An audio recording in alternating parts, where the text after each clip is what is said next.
tout cas poser mes limites. Ah, ça commence mal. On parle pas de toi là. On te demande un conseil. Et what the fuck? Oh, non, Tu râles pour ça? Bah non. Non, c'est toi, non, c'est toi, non, c'est toi, non, c'est toi.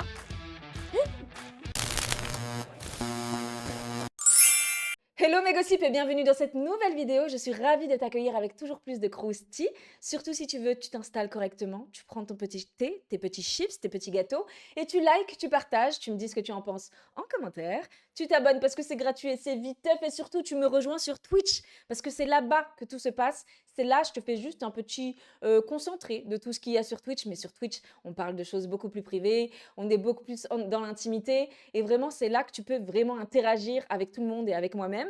Donc n'hésite pas à me rejoindre, tout est en barre de description et c'est parti pour la vidéo. Alors, on va aborder le premier gossip, les amis, parce que pour moi, c'était important de mettre le point sur cette vidéo sur laquelle je suis tombée hier. Ça concerne Just Pyramid et Emma. Et pour le coup, ça concerne aussi la danseuse. Comment elle s'appelle? Camille. J'ai tracé, mon numéro de téléphone est tracé, ça fait 2 ans et demi que je subis du harcèlement, que je ne dis rien sur les réseaux sociaux, que je ferme ma gueule et que je garde tout pour moi. Mais là en fait ça commence à bien faire et ça commence vraiment, mais vraiment à m'agacer. Vraiment ça commence à me Mais saouler. c'est qu'elle en est pas à son premier coup d'essai, la Just Pyramid. Mais rappelez-vous, on a trop vite oublié. Aujourd'hui, on m'a appelé sur mon téléphone portable, on a appelé ma mère, on a appelé Alexis, on a appelé des amis proches à moi. Je suis même plus en sécurité chez moi. Ma voiture est tracée, mon numéro. Vous vous rappelez maintenant? Toute la misère que Just Pyramid est en train de faire à Emma, ça, elle en est pas à son premier coup d'essai, la couse. En réalité, ça devient un procédé, en fait. Mais je plains la prochaine. Rappelez-vous, quand elle a quitté Camille à l'époque, Camille est tombée en dépression, elles se sont fait la misère pendant des mois, surtout Emma avait contribué, il faut dire la vérité. Emma avait aussi contribué avec Just Pyramid à la descente aux enfers de Camille. Hein. Derrière, on voit quoi maintenant à l'heure actuelle? La roue, comme elle a tourné. Alors moi, au début, quand elle s'était séparée, je m'étais dit, tiens, la roue, elle tourne. Elle s'est foutue de la gueule de Camille, etc. Parce que Camille, elle avait mal pris que du jour au lendemain, elle sorte avec Emma. C'était totalement légitime parce que Camille était sincèrement amoureuse. Et là, maintenant, ce que vous êtes en train de me dire, maintenant, c'est autour de Emma. Donc déjà, là, la roue, elle a pire que tourné, là. Là, tu peux pas faire plus rond, là. Tu te rends compte que c'est à Emma de vivre le calvaire que Just Pyramid a fait vivre aussi à Camille. En réalité, cette fille, je pense qu'elle a un réel souci, la Just Pyramid. Vraiment, il faut l'interner. Quand Emma dit que c'est une mythomane, moi, personnellement, je la crois. Et quand je vois des dingueries, que la meuf, elle est capable de prendre des photos de Emma, de les mettre sur des photos privées, de les mettre sur des sites publics, et en plus de ça, de faire payer des vieux tarés, des vieux pervers pour acheter ce genre de contenu, et après se rendre à son domicile, faire une descente chez elle, ça devient un procédé habituel. Qui est la prochaine?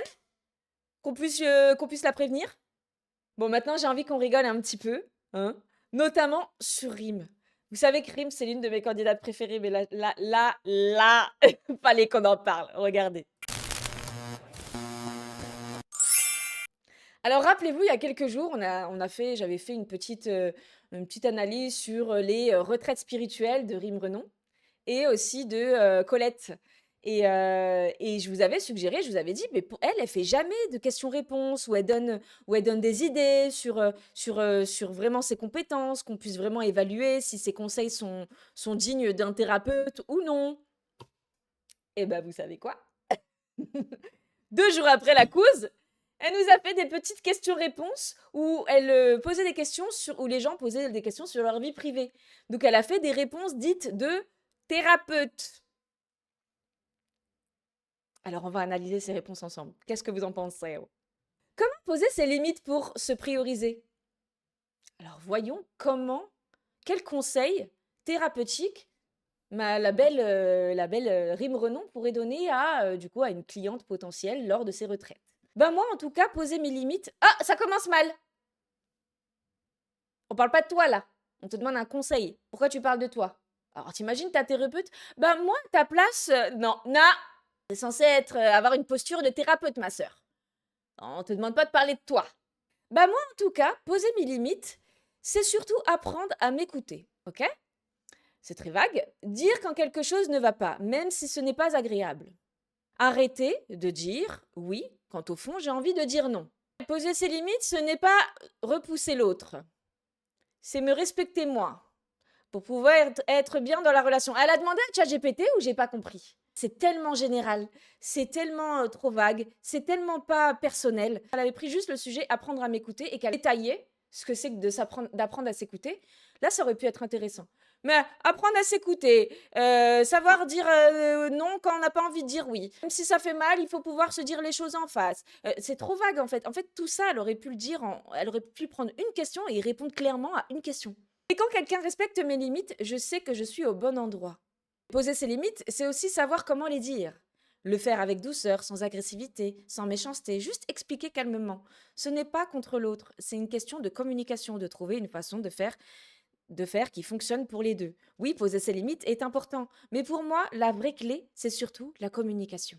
Est-ce que vous pensez que avec ce type de réponse, ça peut être intéressant d'aller dans ces retraites? J'aurais vraiment aimé qu'elle prenne un de ces sujets et qu'elle nous dise vraiment, qu'elle nous détaille vraiment, qui perturbe le système.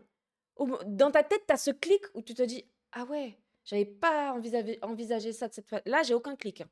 Ah oui, là, ça perturbe mon système. Ah oui, là, ça remet en question 2-3 trucs. Non, non, sorry. Comment faire si le mec n'est pas investi dans la relation? Elle répond, si un homme n'est pas investi dans la relation, s'il ne pense pas à toi, s'il ne t'appelle pas, s'il ne te met pas en priorité, dis-moi alors pourquoi tu as envie de rester avec lui. Surtout quand on sait qu'on peut être beaucoup mieux seul ou avec quelqu'un qui sait nous mettre en valeur, comme on le mérite vraiment. N'oubliez jamais, on peut donner oui, mais pour donner, il faut aussi recevoir. Je trouve que c'est beaucoup trop léger et ça ne me donne pas forcément envie de signer dans ces retraites. Je suis désolée. Alors, à moins que les filles, elles signent dans ces retraites uniquement pour la rencontrer. Je vais me faire un peu de bien moi-même. Je vais peut-être rencontrer 2-3 gens et en plus de ça, je vais rencontrer Rim. Peut-être qu'ils se disent ça, les gens, parce que vraiment, non, c'est beaucoup trop léger. En réalité, tu pourrais, là, juste avec ces questions-là, elle aurait pu faire vraiment des réponses qui catchent vraiment des potentiels clients en ayant des réponses vraiment personnalisées, pas des trucs qui sortent tout de suite de ChatGPT. Le développement personnel à l'heure actuelle, c'est qu'aujourd'hui, le dev perso, c'est devenu un truc qui ne sert qu'à gonfler ton ego. Le seul truc qui me laisse penser que c'est pas trop le cas pour elle, c'est quand elle a dit que fallait genre se regarder en face, même si c'était pas agréable. Ça, ouais. Je trouve que pour le coup, ça, c'était quelque chose que j'aurais vraiment aimé qu'elle creuse. Dev perso, aujourd'hui, c'est devenu quelque chose de super négatif, presque sectaire, des trucs qui servent juste à amplifier l'ego spirituel des Occidentaux, qu'en réalité, les gens deviennent de plus en plus malades avec ça, etc. Alors que pas du tout. À la base, le développement personnel, c'est quelque chose de génial. Ça a ses limites. C'est sûr, ça a ses limites, c'est vrai, mais ça permet vraiment aux gens de pouvoir avoir une certaine intelligence émotionnelle à une seule condition, si tu acceptes de réellement te regarder en face et de bousculer certains schémas de ton système, quoi. Et ça, il n'y a pas tout le monde qui sait le faire. Et je pense que Rim est passée par ce chemin-là. Je pense qu'elle l'a fait quand même. Mais de là à dire qu'elle est apte, du coup, à l'heure actuelle, à le rendre de la meilleure des façons, je pense que c'est compliqué. Ensuite, next sujet. Alors maintenant, on va aborder un sujet qui est un peu moins drôle. Voilà, Adé Laurent se montre sous une facette qu'on n'a pas l'habitude de voir. Plutôt sérieuse, pas très drôle. Il nous raconte un de ses traumas qu'il a eu hier. Enfin, il n'a pas eu hier, mais lorsqu'il était en live hier avec Sam. Il nous raconte l'un de ses traumas, regardez. Ok. J'en ai jamais parlé, ça fait 10 ans que ça m'est arrivé. Non, ça fera 10 ans en... Non, même pas, pardon. Ça m'est arrivé en 2012. Je venais d'avoir 18 ans. Et j'ai toujours voulu garder ça pour moi. Peut-être que inconsciemment, ça m'a déclenché peut-être des choses dans mon cerveau ou dans mon mental. Je ne sais pas. Peut-être que oui, sans vraiment le savoir, tu vois. Ouais. Mais j'étais basketteur professionnel, moi, tu vois. Ouais, je sais. J'ai joué dans des très bons clubs. En fait, moi, j'étais très bon à mon époque, donc j'étais toujours surclassé. Surclassé, pour ceux qui savent pas, c'est-à-dire que tu joues dans un club, par exemple en cadet. Donc en cadet, tu dois avoir 18 ans. Et en fait, t'es surclassé parce que t'es trop fort, donc tu joues avec des gens plus âgés. Ok. Je jouais avec les National 3. Donc c'était que des gens qui avaient 40 ans, 30-40 ans. Je m'entraînais tous les jours avec eux. Et il s'avère que j'ai eu une forte amitié avec un joueur du coup, un basketteur dans l'équipe. Et j'ai joué presque 2 ans avec lui. Et j'ai eu une forte amitié avec ce mec-là. Il était super avenant avec moi, super sympa. Il me protégeait beaucoup pendant les entraînements, etc. On avait une relation très, très, très stable et très, très sympa. Et du coup, ce mec-là, il me ramenait chez moi tous les jours, en fait, avec son scooter. Et en fait, il rentrait un petit peu dans mon intimité parce que il me disait, il savait que j'étais un petit peu attiré par les femmes, etc. Et que j'avais quand même une forte, attache avec la jante féminine. Ouais. Et en fait, ce mec-là, je dirais pas son nom, il m'a fait miroiter de rencontrer une fille, une blonde, super belle, je me souviens. Et en fait, il m'envoyait des photos d'elle, elle me disait que voilà, elle voulait absolument me rencontrer. Et en fait, il s'est fait passer pour une femme pendant 2 ans sur un compte MSN. Oh, c'est Quelle horreur, mais quelle horreur. pas vrai. Et en fait, tu parlais avec lui. Je parlais avec lui. Et du coup, cette fille-là, elle me chauffait, etc. tous les jours. Et on faisait des cams, à l'époque. Oh là là là là, non mais tu peux pas. 17 ans le mec, 40 balles et l'autre. Et en fait, il me disait à chaque fois que la cam, elle était cassée, il pouvait pas me regarder, etc. Et en fait, je parlais à ce mec-là pendant 2 ans. Oh, t'as été trahi, t'as été trompé. Et voilà, il y a un jour, il me dépose chez moi. Il y avait d'autres joueurs deux joueurs qui m'attendaient en bas de chez moi. Ils me déposent. Et comme par hasard, un jour, ils sont devant les deux autres coéquipiers qui me disent, mais Adé, on a un problème là, on le sent mal ce mec, je dirais pas le nom. Il faut absolument que t'alertes la police, parce que on a un mauvais pressentiment sur ce mec-là, etc. Et en fait, ils ont fait une perquisition chez lui, et ils ont trouvé un ordinateur avec peut-être 200 photos de jeunes. Ouh là là là, t'avais quel âge? J'avais 17 ans. Ah ouais, c'est chaud. Et en fait, il En avait plus, t'es malheureusement dans l'actualité. il avait un ordinateur rempli de jeunes. J'ai eu honte de ouf. Je me suis dit, putain, si les vidéos elles sortent, etc., c'est catastrophique, tu te rends pas compte et tout. Et en fait, ils ont tout est sous-scellé dans un commissariat, dans ma ville. Et c'est jamais sorti. J'ai porté plainte, il a fait de la prison. Il est interdit de club, il est interdit de. Je sais plus exactement, c'était il y a longtemps, tu vois. Et en fait, il était. Il faut agir avec les personnes comme ça. Oh là là là là, j'ai froid dans le dos. J'ai froid dans le dos. Et c'est sympa qu'il raconte cette histoire parce que vraiment, pour le coup, on n'a pas l'habitude de le voir on voit qu'il est pas très à l'aise. On voit qu'il est un peu perturbé et c'est normal. Et il s'est rendu compte que récemment, que ça lui avait créé certains traumas dans certaines situations. Ce qu'il expliquait vraiment pour lui, c'était quelqu'un qui le mettait bien dans l'équipe, il le protégeait un peu des autres. Vous connaissez le monde du sport, hein, des fois c'est difficile de faire sa place. Bah, lui, tout de suite, il l'a intégré. Pendant 2 ans, il allait le chercher, il le ramenait chez lui. Et en réalité, le mec, il avait plus de 200 photos et vidéos de jeunes dans son ordinateur. Ce qu'on voit dans NCIS, les bails comme ça, là, il a vécu le ro. Vous savez, je suis tombée sur une carte une fois, je ne sais pas si vous l'avez déjà vue, cette carte, qui répertoriait tous les prédateurs qui ont été arrêtés, juste des prédateurs connus en France. La carte était inondée de points rouges. Il y avait des points rouges dans toute la carte de France. Beaucoup en Europe, pratiquement pas en Afrique, mine de rien. Peut-être parce que ça n'a pas été assez répertorié, j'en sais rien, mais en tout cas, il n'y en avait pratiquement pas en Afrique. Beaucoup en Europe, énormément en France. Et ça glace le sang, cette carte. Oh là là là là. Ça veut dire que maintenant, quand je vais à la piscine ou dans un lac ou à la plage avec mes enfants, je ne peux pas m'empêcher de me dire que c'est là, au vu de tous les pervers qu'il y a, il y en a forcément au moins un sur cette plage-là qui est en train de reluquer mes gosses. Moi-même, je deviens une tarée dans ma tête. Moi-même, dans ma tête, je commence à devenir psycho. Moi-même, personnellement, moi, je n'ai jamais été autant suivie par des vieux dégueulasses que quand j'avais 12, 13, 14, 15 ans. Je me faisais suivre tout le temps dans ma ville par des vieux dégueulasses. Allez les amis, on va passer à un sujet un petit peu plus léger, un petit peu plus fun, un petit peu rigolo. Pour le coup, là, on va rigoler. Hein, on va rigoler. Allez, c'est parti. Non, je te coupe, parce que même si je suis prête, après, c'est tout le temps toujours au moment pareil, de partir, il a toujours oublié quelque chose. Je t'attends dans le salon, ouais, j'ai oublié les clés ou j'ai oublié un T'as truc. oublié les clés, T'es puis tout tu le cherches temps, après ton t'es tout le bracelet, temps là, puis dans au final tes chaussettes, Non, puis au non, final non, mes je suis pas d'accord avec chaussures. toi. Je sais pas. Je suis un bordélique, oui, je laisse traîner mes caleçons. Ouais, je remets pas le bouchon de dentifrice sur le Jamais. dentifrice. Après, il vient chercher Oh, quelle horreur! Mais quelle horreur, ce mec! ma pince à épiler pour aller faire son trou dans son flacon de dentifrice, là. Prends ton dentier de boxeur, là, que tu mets la nuit et que tu laisses traîner sur ta C'est table de pour nuit. le bruxisme, je froisse mes... C'est l'amour fou entre eux, hein. Ah, il va être heureux, le bébé, avec 2 parents qui s'aiment autant. Ben oui, mais mets-le dans un pot, je t'ai préparé un pot avec de l'hystérine et tout pour tremper dedans et chaque fois c'est sur la table de nuit, bien. C'est dégueulasse. Oh non, c'est toi. C'est moi qui râle pour rien. En ce moment, tu râles pour rien. Ben oui, je râle pour Le rien. moindre petit sujet peut devenir une très grosse Ben dispute. oui, en fait. C'est vraiment là, on est vraiment dans le cliché de la femme enceinte. C'est moi qui râle pour rien? Bah oui, je râle pour rien. C'est Bah normal. ouais, c'est toi qui râles pour rien. Ben non, c'est pas pour rien, c'est pour des raisons. Je temporise beaucoup plus. Pardon. Je temporise. Dis-moi un peu pourquoi je râle pour rien. Tu veux. Quand je te tu laisse veux aller faire vraiment un poker toute la nuit, ou quand tu te lèves le matin que tu me fais même pas un bisou pour me dire bonjour, bah ouais, je râle pour des choses logiques en fait. Mais le moindre petit truc, des fois, t'essayes d'envoyer des messages pour que je surréagisse et que je pète un plomb et qu'on se dispute. Non, ça c'est des hormones, ça n'a rien à voir de si, s'énerver plus facilement. c'est toi qui me cherches. C'est toi qui t'emballes tout le temps pour rien. Non, c'est toi. Non, Tu râles tout le temps. Bah non. Non, c'est toi, non, c'est toi, non, c'est toi, non, c'est toi. Le matin, t'es une mauvaise. Bah ouais, quand on a une femme le matin qui me dit ouais, t'as pas remis le lait dans le truc, ouais, t'as pas mis, j'ai jamais vu qu'il fallait mettre un set de table en dessous de sa tasse de café en fait pour pas griffer le marbre. Bah ouais. C'est qui a un trop plein d'hormones et qui est enceinte? C'est lui ou c'est elle? On dirait que c'est lui qui est enceinte tellement il est aigri. Marbre, ça se C'est la griffe pas, base, déjà. bah si, ça se griffe. La cuisine, ça se Marbre, griffe. toi. Elle a une raison. Elle est en train de construire un bébé. Je veux dire, elle a de quoi être un peu tendue.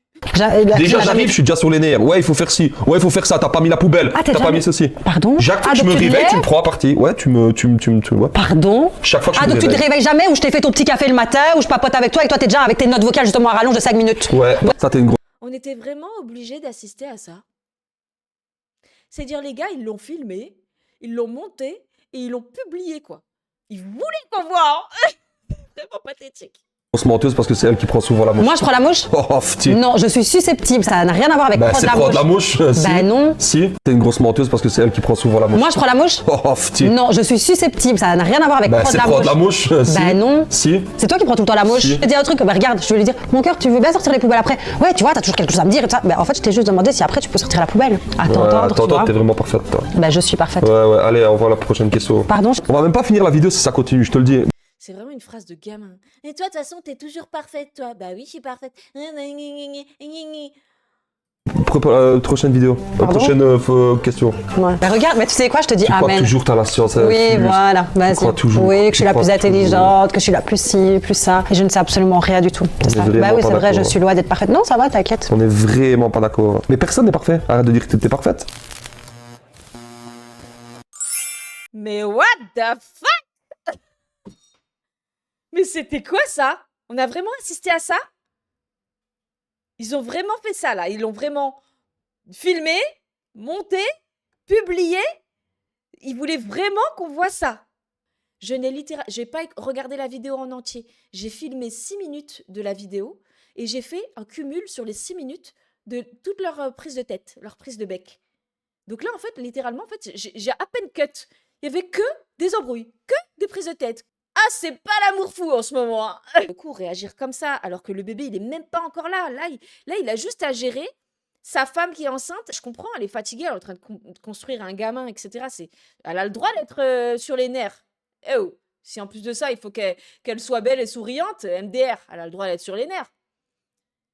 Et si derrière, le mec, juste qu'elle lui dise « Est-ce que tu peux sortir la poubelle, s'il te plaît, ce soit une prise de tête ?»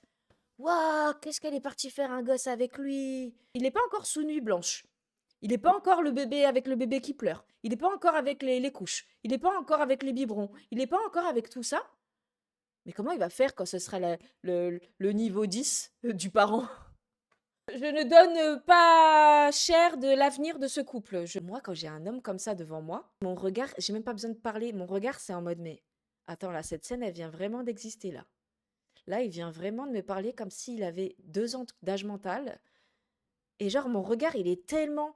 En fait, t'as honte de toi-même avec le regard que je te porte. Vraiment, t'es obligé de reprendre un peu une posture mature. Tellement là, t'as l'air idiot au plus profond. Ouais, je suis assez méprisante comme nana.